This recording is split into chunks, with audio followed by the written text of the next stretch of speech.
Hi guys, I think many owners of the X51 have been hesitating to get a GTX 1080 because they don't know whether or not we are able to install the 1080 into the X51. So today I'm going to show you how to do this, and you are actually able to do that. So first, before I install the GTX 1080, I try to overclock my original GTX 760 Ti that came with my X51. So without the overclocking, in the MSI Afterburner, it shows that the power limit is about 100.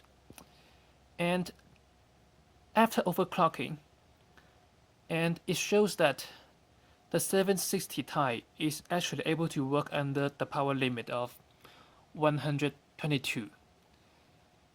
So the official TDP for the 760 Ti is 170 watts.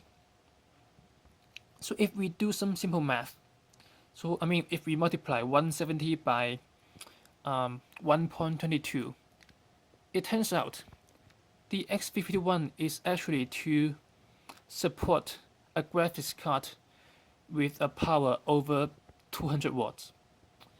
So I think it's absolutely okay to install the 1080 into the X51. Okay, now let me show you how to do this. So it's actually the 1080 is already in place, but for educational purpose, let me first take it out.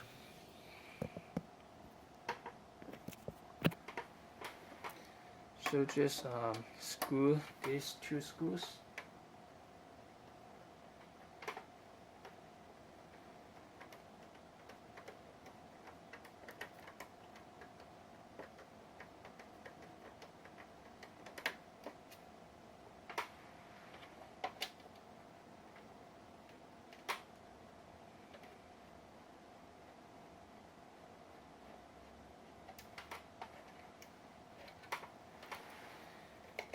And now just put it out.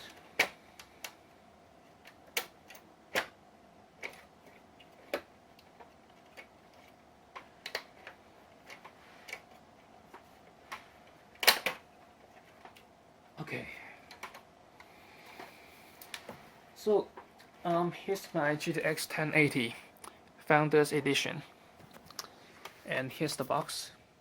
So it's a access card, and the reason I chose the Founders Edition is because it uses a blower type fan, just as the original GTX 760 Ti does. And I think that's the best option for the X51.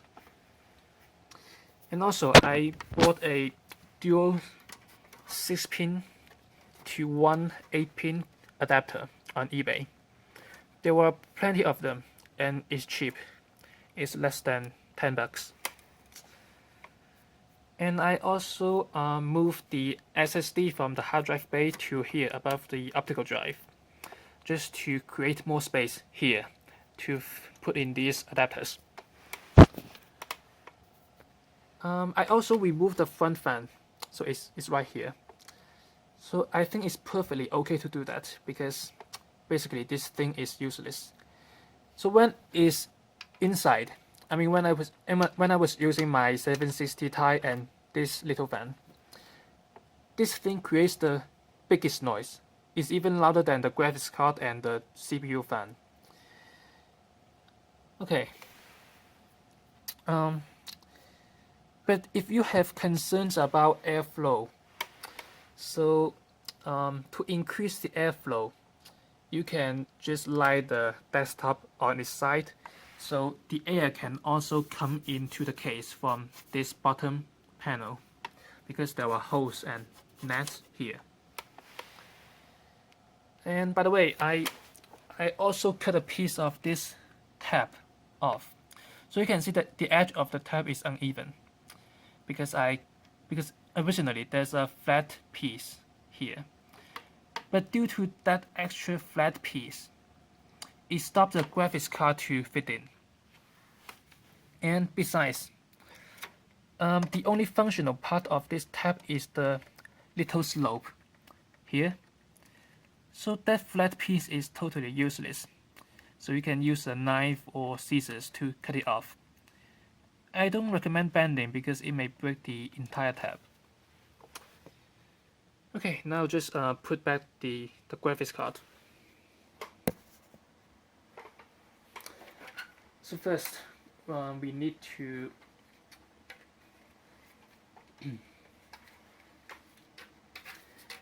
fit in the front side.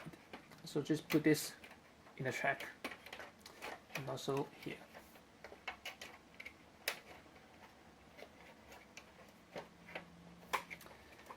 And then make sure it's entering the PCIe slot.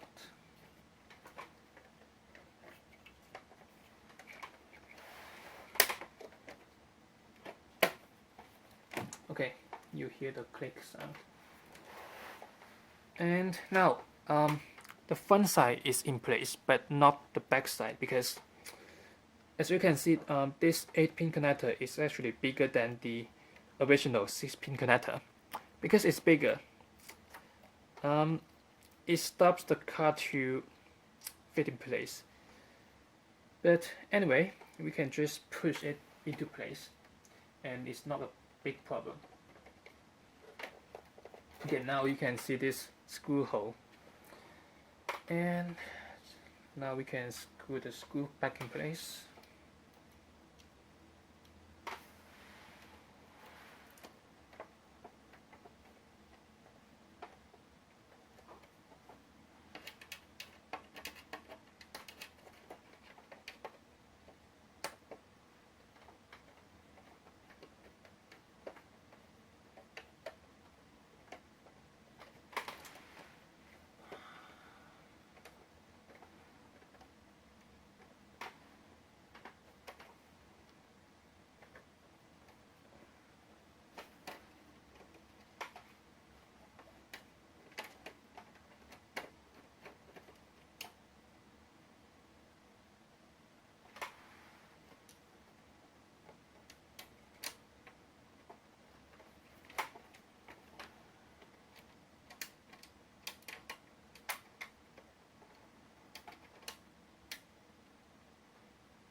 Okay, now the card is in place.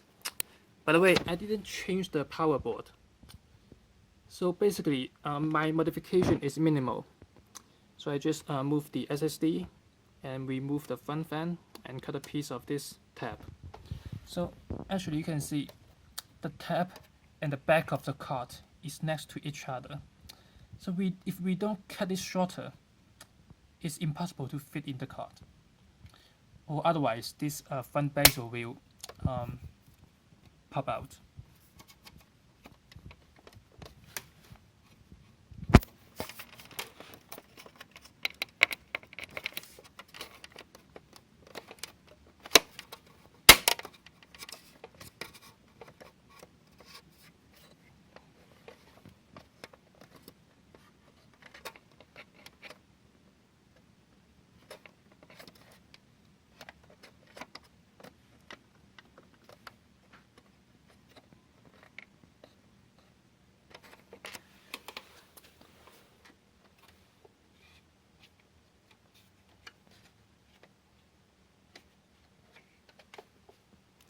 Okay, now let's try to power the desktop.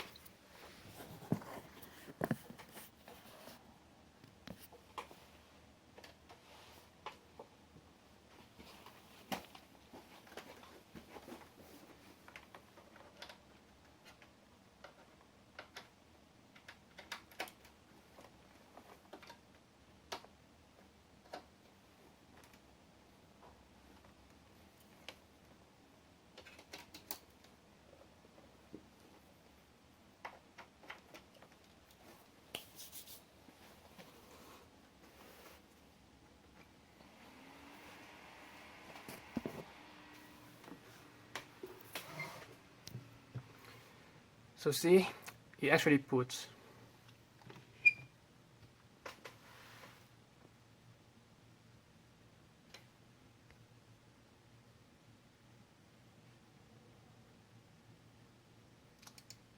So here's the MSI Afterburner, and it shows that it's actually the 1080 card. Okay, so to prove that the card is actually okay to work under maximum load, I'm gonna run the Heaven benchmark. So I turn all the settings to the maximum. So now let's start.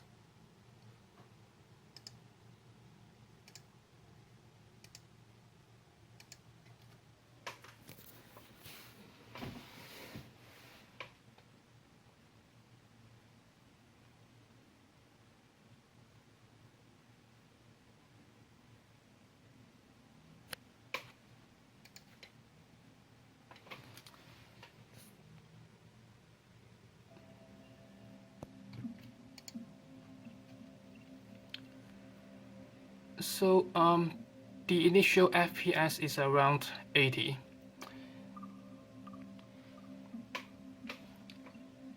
So I'm going to run the full process of the benchmark so you can see if there's any crash or artifact.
There's still about 2 minutes left.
Alright, let's see the result.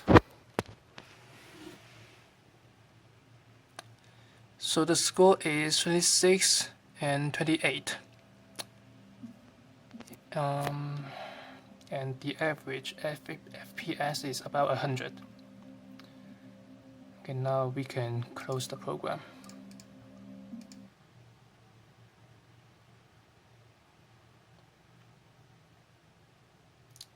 And let's look at the monitoring result. So the maximum frequency after boost is about 1800 megahertz. And the temperature of the card is almost always less than 80 Celsius. And the power percent is less than 100. And you see it's actually running under maximum load. The GPU usage is 100%. So here's the result when I was using my original 760 Ti. So I overclock it. The maximum frequency is about 1176. And the result of the Heaven benchmark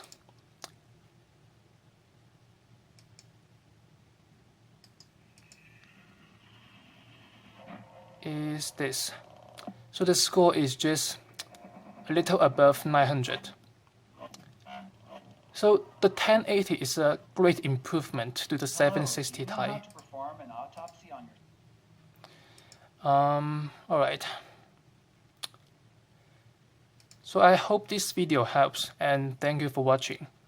If you have any questions, just leave a comment.